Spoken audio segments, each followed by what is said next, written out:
क्या कभी ऐसा वाक़या आया कि रिंकी, जब आपके पिता दारू पी के आए हों और घर में तांडव मचाए हों, आपकी माँ को मारे हों या आप लोगों को? तो हम खेत में बालियाँ बीनते थे, महुआ बीनते थे, ये सब करके जैसे तो घर का राशन पानी, जैसे छोटी-छोटी चीज़ें, चद्दर हुआ, कुछ हुआ तो ये सब हम स्वयं बहुत समझाए हैं, लेकिन पहले वो समझने के लिए तैयार ही नहीं थे। बहुत समझाए हैं, बहुत झगड़ा किए हैं, लड़ाई किए हैं, लेकिन हम भी छोटे थे तो हमें भी उल्टा-सीधा बोल देते थे नशे में, उनको समझ नहीं थी, अच्छी नहीं थी। यहाँ तक 8th तक अगर हम कहीं शादी-ब्याह में जाते थे तो स्कूल का ड्रेस पहन के, कपड़ा भी नहीं रहता था सही से।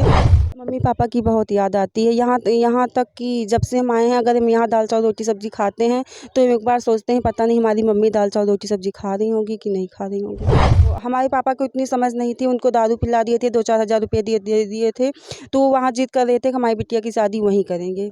हमारे पापा को इतना समझ नहीं था, इस हालात से भी हम गुजरे। किसी भी चीज़ की व्यवस्था नहीं थी सही से, पढ़ने के लिए बुक भी सही से नहीं रहता था, दूसरे का माँग-माँग के पढ़ते थे या किताब से पढ़ते थे, इतनी स्थिति पहले ख़राब थी हमारी। पहले रोज़ डेली पी के आते थे, हम लोग रो-रो के किसी तरीके शादी हुई है हमारी। अभी मैं उत्तर प्रदेश के जनपद सुल्तानपुर में हूँ। कौन कहता है कि बेटियां कमज़ोर होती हैं, उसी का जीता जागता उदाहरण आज जनपद सुल्तानपुर में हम आपको दिखाने जा रहे हैं।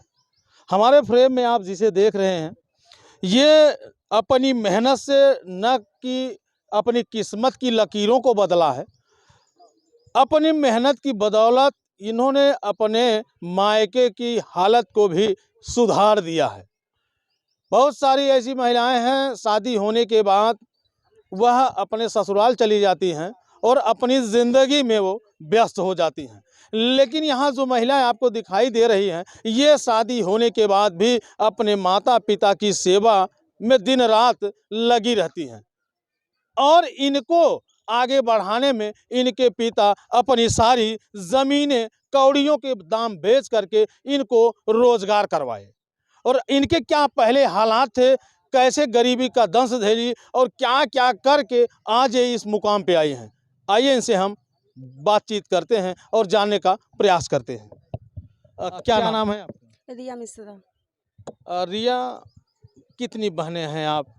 हम 3 बहन हैं। सबसे छोटी हैं? न, हम सबसे बड़े हैं। सबकी शादी हो गई? नहीं, एक बीच वाली बहन की शादी हो गई है और हमारी हो गई है, और एक बहन एक भाई अभी हैं, सब छोटे हैं हमसे। अच्छा, आपके पिताजी क्या करते थे?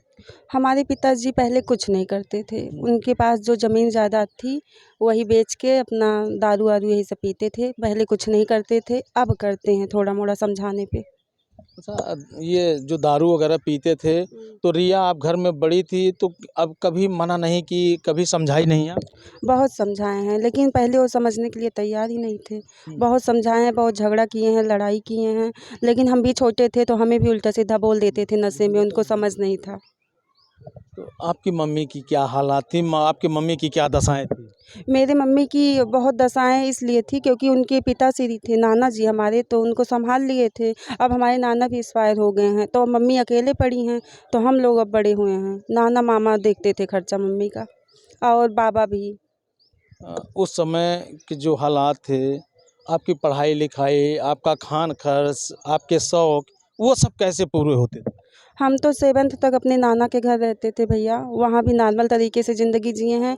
यहाँ आने पे मतलब खाना पीना तो था क्योंकि बाबा खेती वेती करवाते थे, लेकिन पापा के हिसाब से कुछ भी स्थिति अच्छी नहीं थी।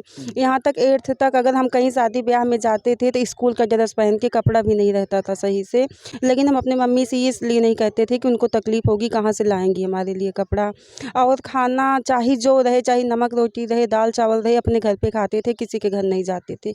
हमारे घर में टीवी नहीं था, लेकिन हम बगल टीवी देखने जाते थे तो लोग भगा देते थे। घर में नल नहीं था, कोई पानी नहीं लेने देता था, अपने अपने नल का सब बोल्ट निकाल लेते थे। सब लोग सोचते थे कि ये लोग यहाँ से भाग जाएंगी तो 2-4 बीघे जो ज़मीन जायदाद है हम लोग को मिल जाएगा, लेकिन हम लोग भागे नहीं, किसी तरीके गुजारा किए हैं भैया। यहाँ बहुत मुसीबत झेले हैं, यहाँ तक नहाने की व्यवस्था नहीं थी, खाने की व्यवस्था नहीं थी, और नहा किसी भी चीज़ की व्यवस्था नहीं थी सही से। पढ़ने के लिए बुक भी सही से नहीं रहता था, दूसरे का माँग-माँग के पढ़ते थे या किताब से पढ़ते थे, इतनी स्थिति पहले ख़राब थी हमारी। अच्छा, आपके पिताजी उस समय जो है कमाई करते थे, कुछ कमाने जाते थे कि या घर पे ही रहते थे? जब से भैया हम 8th 10th तक तो हमारे पिताश्री कुछ नहीं किए हैं। हाँ, 10th तक सिर्फ उनके पास खेती बाड़ी थी, उनके बाबा उनके नाम कर दिए थे, उसी को बेचते थे और यही मतलब दारू वारू खूब पीते थे, सबके साथ यही सब किए हैं। आपकी मम्मी तो उस समय दिन रात रोती रही होंगी। हाँ, उस समय बहुत तकलीफ से मम्मी हमारी गुजरी हैं, लेकिन नाना हमारे सहारा देते थे। नाना कह रहे थे कि हम शादी ब्याह करेंगे अपने नातिन का। नाना सहयोग करते थे, नाना मामा हमारी कुछ भी मुसीबत पड़ती है तो नाना मामा अभी भी खड़े रहते हैं, अभी भी। अच्छा, जैसे क्या कभी ऐसा वाक़या आया कि रिंकी, जब आपके पिता दारू पी के आए हों और घर में तांडव मचाए हों, आपकी माँ को मारे हों या आप लोगों को? हाँ, ऐसा बहुत बार आया है। तो मार तो नहीं पाते थे क्योंकि हम लोग आगे खड़े रहते थे, लेकिन उल्टा-सीधा गालियाँ मतलब पटीदार के बहकावे में ये सब घर में कलह करते थे। दूर से ही गाली देते आते थे, खूब चिल्लाते। मतलब उनके वजह से ना उनकी इज़्ज़त थी ना हम लोग की, क्योंकि जब वो इज़्ज़त नहीं करते हैं, तो गाँव में भी हम लोग का कोई इज़्ज़त नहीं करता था। मतलब पटीदार नहीं करते थे, बाकी दूर के लोग करते थे। क्योंकि वो सोचते थे कि जब इनके पापा ही इन लोग की इज़्ज़त नहीं करते तो हम क्या करें। जब पापा उल्टी-सीधी गाली दें तो जो बगल के एकदम सगे पटीदार हैं हमारे, खूब खड़े होकर बाहर हँसते थे कि इन लोग को भल अच्छी-अच्छी, ये नहीं समझाते थे कि चाचा हो ऐसा मत बोलो, हमारी ही बहन है, अच्छा नहीं लगता है। कोई समझाता नहीं था भैया, सब मज़ा लेते थे गाँव में। अच्छा, ये बताएँ, जैसे जो स्थितियाँ थी, जो हालात थे, उन हालातों से कैसे रिया लड़ी? उस हालातों से भैया हम बहुत लड़े हैं। हम पूरा प्रतिज्ञा ले लिए थे कि पापा को खेत नहीं बेचने देंगे। यहाँ तक कि पापा को बराबर मतलब हम जब दारू पी के आते थे, नशा में रहते थे, बराबर उनसे भिड़ते भी थे कि खेत ना बिके, हमारा एक भाई है छोटा, और उनको समझाते थे और उनको जैसे हम लोग बताए थे कि पी के आएँगे ठंडा पानी डाल देना, तो हम ठंडा पानी पहले से भर के रखे रहते थे ठंडी में, पापा पी के आएँगे तो उनके ऊपर ठंडा पानी डाल देंगे तो गाली नहीं देंगे किसी को, घर में परेशान नहीं करेंगे, उनका नशा उतर जाएगा। रोकने का प्रयास किए भैया, लेकिन अभी तक भी नहीं सुधरते। अपने पैसे का नहीं पीते हैं भैया, लेकिन जैसे पट्टीदार लोग हैं जलन के मारा पिला देते हैं तो वो पी लेते हैं। हमारे शादी में इतना पी लिए थे, कह रहे थे कि इनका पाँव नहीं पूजेंगे, शादी नहीं हो। 1 महीना पहले रोज़ डेली पी के आते थे। हम लोग रो-रो के किसी तरीके शादी हुई है हमारी उस समय। शादी के दिन आपकी कितनी तकलीफ़ें आई होंगी?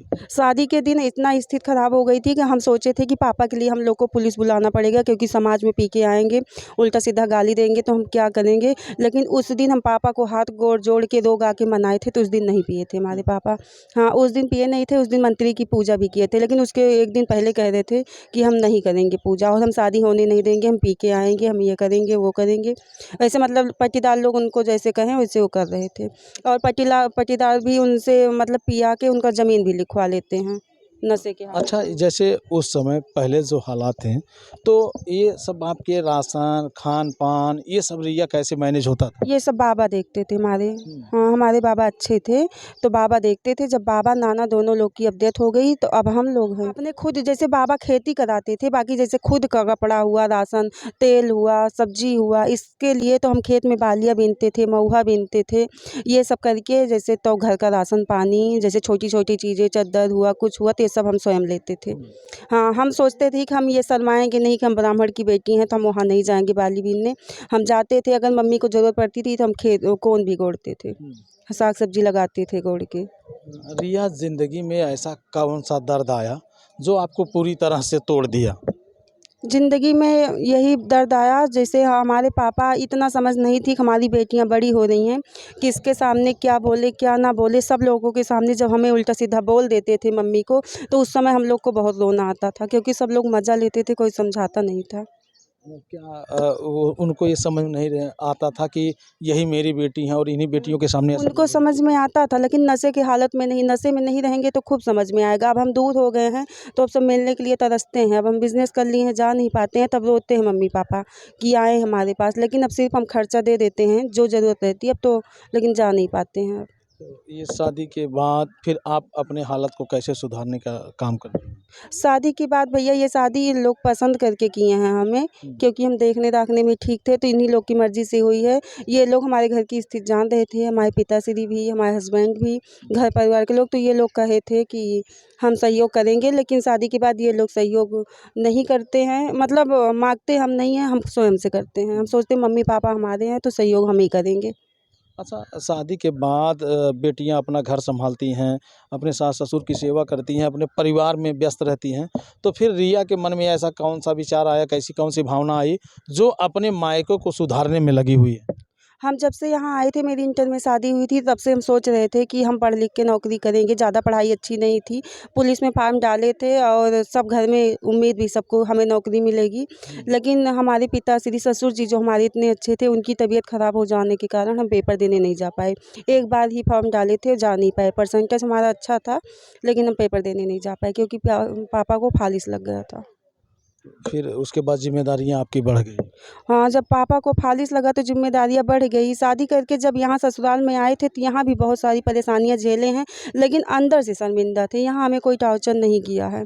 यहाँ अंदर से इसलिए शर्मिंदा थे कि हम शादी में, भाभी हमारी जेठानी है, ये अच्छे घर से आई हैं, इनको दान दहेज दोनों लोग को खूब मिला था। हमें मिला नहीं था, तो हम अंदर से सोचे कि भाभी लोग का इतना मिला है, हमें नहीं मिला है। तो यहाँ हम शर्मिंदा थे, खुद से थे, लेकिन हमारे ससुराल में हमें कोई कुछ नहीं कहा था।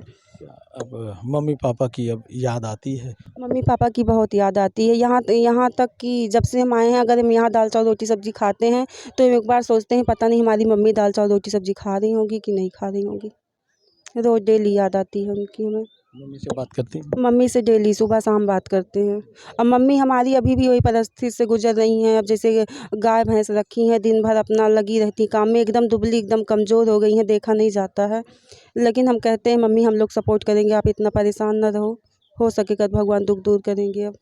जैसे मान लीजिए आज की जो स्थितियां हैं, इस लेवल पे आप आई हैं कि आप जी सकती हैं, खा सकती हैं और अपनी ज़िंदगी को अच्छे तरीके से बिता भी सकती हैं। कभी एक दिन ऐसा था कि आप गेहूं की बालियां बीनती थी, महुआ बीनती थी, क्या वो कभी वो दिन याद आता है? वो दिन बहुत याद आता है भैया। अभी हमें ये नहीं लगता कि हम बड़े घर में हमारी शादी हो गई है। हमें वही सारा दिन याद है, वही सोच के हम संघर्ष करते हैं।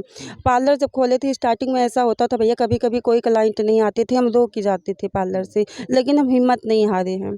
हमें लड़ना है भैया, आगे बढ़ना है और अपने मम्मी पापा के लिए बढ़ना है। अपने ससुराल को नहीं ध्यान देंगी? अपने ससुराल का पूरा ध्यान देते भैया। हमारे हस्बैंड जो तीनों भाई, ये लोग सक्षम हैं खुद, तो इन लोग को हमारी पैसे की ज़रूरत नहीं है। और जो हमारा कर्तव्य है, हम लोग घर का सारा काम करके तब जाते हैं बिजनेस पे। अच्छा, क्या सोच करके जो है आप अपने मम्मी पापा के सेवा में लगी हुई हैं? इसलिए सोच के लगे हैं कि घर की बड़ी बेटी हैं, बेटी हो या बेटा, हम ही हैं उनके। अगर हम नहीं देखेंगे तो मम्मी पापा को कौन देखेगा। हमारी मम्मी इतना संघर्ष झेली हैं भैया, अब उनको ये दिन आया कि हम लोग उनको सुख दें थोड़ा सा। बहुत दुख झेली हैं, बहुत ज़्यादा, हम लोग को लेकर। अच्छा, ये रिया शादी आप अपनी मर्जी से की थी या परिवार की मर्जी से? हमारी 2 बहन की एक ही घर में शादी हुई है, हम अपनी मर्ज़ी से नहीं, इन लोग को हम पसंद थे तब शादी हुई है। तो ये लोग इतना सक्षम थे, मतलब अच्छे थे, तो मम्मी कही शादी तो करना ही है, तो ये लोग अमीर हैं, यहीं हो जाए, आपको जिन मतलब बचपना से तकलीफ़ झेली हैं, यहाँ आपको सुख मिलेगा। तो एक ब्राह्मण की बेटी होकर के पार्लर चलाना, फिर घर से आना और फिर वापस जाना, रास्ते में तमाम लोगों से मुलाकात होना, ये आपको अटपटा नहीं लगता है? बहुत अटपटा लगता है भैया, बहुत संघर्ष भी झेले, इसमें भी कुछ अच्छा बोले हैं, कुछ लोग बुरा बोले हैं। और हमारे ससुराल में किसी को नहीं पसंद था कि इनके घर की बहू, मतलब ससुर जी हमारे इतने बड़े ओहदा पे थे कि हमारी बहू बाहर जाए, एक सब काम करे, से नीचा नहीं होने देंगे शर्मिंदा से। कभी आपके दिमाग में ये मलाल आया कि आज जो जिस तरह से जो मैं काम कर रही हूँ, कल को यही मेरे नात रिश्तेदार और सारे लोग जो है इस पे टीका टिप्पणी करेंगे कि तुम एक ब्राह्मण की बेटी होकर के और पार्लर पे काम करने जा रही हो? तो भैया हम उन लोग को सबको विश्वास दिलाएंगे कि हम इज्जत से काम करके आगे बढ़ के दिखाएंगे। उन लोग को एक दिन गर्व होगा हमारे ऊपर। उन लोग की कभी उनका बेइज्जती कभी नहीं होने देंगे। कभी रिश्तेदारियों में ऐसी बातें आई कि रिया जाती है पार्लर चलाने, फिर पार्लर की आड़ में? नहीं, उल्टा सीधा कभी किए नहीं हैं, तो इसलिए नहीं आया इन लोग के ऐसा गलत कोई नहीं बोला है। लेकिन सब ज़रूर ये कहे हैं कि ये कामयाब नहीं होंगी, ये बात सब कहे हैं। ये कौन था? ये मतलब आस-पास के लोग और दीदी-उदी को भी विश्वास नहीं था, घर में किसी को विश्वास नहीं था कि हम पार्लर चला के 8-10 हज़ार रुपए रेंट दे पाएँगे। सबको यही लग रहा था कि 2-4 महीने में इनका पार्लर बंद हो जाएगा, फिर घर आ जाएँगी ये। और इस समय क्या स्थितियाँ हैं आपकी? इस समय भैया पार्लर की नॉर्मल तरीके से स्थितियाँ हैं। हम जाते हैं पूरे मार्केट में भैया, घर-घर जाके सबसे विनती करते हैं, घर कार्ड देने जाते हैं कि आप हमारे पार्लर में आइए। बहुत संघर्ष करके अब मेरा पार्लर नॉर्मल तरीके से चल रहा है भैया। जैसे लड़कियों की एक सोच होती है कि मेरी शादी ऐसे व्यक्ति से हो और मेरा जीवन इस तरह से बीते क्या आपकी खुशियों के अनुरूप आपकी शादी हुई है? नहीं भैया, मेरी शादी हमारी खुशियों के हिसाब से कुछ नहीं हुई है। बस ये है कि इन लोग का कहना था कि बाराती अच्छे से सेवा होनी चाहिए, बस वही हुई थी बस। जो मम्मी को हुआ था दिए थे, लेकिन हम ये नहीं कहे थे कि हमें ये कपड़ा चाहिए, हमें ये चाहिए, हमें वो चाहिए, हमें इस हिसाब से कुछ हुआ नहीं भैया, ना हम मुँह खोल के कुछ मम्मी से माँगे थे। जैसे गरीबी हालात में होती है उसी तरीके शादी हुई थी, लेकिन मम्मी-पापा की जितनी हैसियत थी, नाना, मामा, मौसी सब मिल के किए थे अच्छे से। अच्छा, इस समय जिसके साथ आप जीवन निर्वाह कर रही हैं, वो अपने आपके सपनों के अनुरूप ही हैं कि आपके सपनों के विपरीत हैं? भैया हमारा सपना उनसे काफ़ी अलग है, क्योंकि वो बड़े लेवल के हैं और हम पार्लर चलाते हैं, तो हमारा उनका आपस में बैठता नहीं है, लेकिन मम्मी-पापा की स्थिति देख के वो भी कहीं चुप रहते हैं। क्या कहना चाहेंगी जिनकी शादी ऐसे दबाव में होती है और इच्छा के विरुद्ध शादी होती है? भैया इच्छा के विरुद्ध तो हमारी शादी नहीं हुई है, उनकी इच्छा से हुई है, क्योंकि इन लोग को हम पसंद थे, लेकिन हमारा काम इन लोग को पसंद नहीं है, क्योंकि ये लोग सोचते हैं कि हम घर पे रहें या तो नौकरी वगैरह मिली होती सरकारी तब हम करते। पार्लर चलाना नहीं पसंद था इन लोग को। अब यही मम्मी-पापा की वजह से चलाते हैं पार्लर मजबूरी से। क्या रिया के जो है ये सपने नहीं थे कि रिया की ये इच्छा नहीं थी कि मैं अपने मनपसंद शादी करूं? थी, मनपसंद इच्छा थी, हमें भी पसंद था।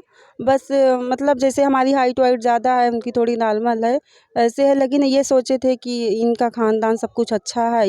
ये भी मानते हैं थोड़ा, जैसे हम गरीब घर के हैं, हमसे थोड़ा नॉर्मल हैं, तो ये लोग मानेंगे, हमें प्यार-सम्मान ज़्यादा मिलेगा। ये सोच के हम शादी कर लिए। हम सोचे दान-दहेज मम्मी नहीं दे पाएँगी, बड़े घर में मतलब ज़्यादा हाई-फ़ाई लड़के शादी कर देंगे तो हमारी इज़्ज़त नहीं करेंगे कल को। और हमें शुरू से पता था कि अपने मम्मी-पापा का सहारा हमें बनना है अभी, जब तक हमारे भाई बड़े नहीं हो जा रहे हैं। रिया, जीवन के जिस पायदान पे आप हैं, कुछ अलग ही दिख रहा है। और जब आप पढ़ाई कर रही थी, शादी आपकी नहीं हुई थी, तो क्या उस समय कभी कोई आपके जीवन में था कि जो आपके सपने को एक नया आयाम देता? कोई नहीं था भैया। उस समय मतलब पापा को हमारी इतनी समझ नहीं थी कि एक जगह हमारा रिश्ता तय कर दिए थे पापा कि उसके यहाँ ट्रैक्टर टाली सब कुछ चलता था, लेकिन लड़का एकदम सही नहीं था। तो हमारे पापा को इतनी समझ नहीं थी, उनको दारू पिला दिए थे, 2-4 हज़ार रुपए दे दिए थे, तो वो वहाँ ज़िद कर रहे थे कि हमारी बिटिया की शादी वहीं करेंगे। हमारे पापा को इतना समझ नहीं था। इस हालात से भी हम गुज़रे हैं, तो हम मना किए हैं, क्योंकि अब आप किसी से पैसा ले लेंगे कि हम अपनी बिटिया की शादी वहीं करेंगे, तो वो तो आपके ऊपर दबाव डालेंगे ही ना। वो रात कैसे गुजरी रही होगी आपकी?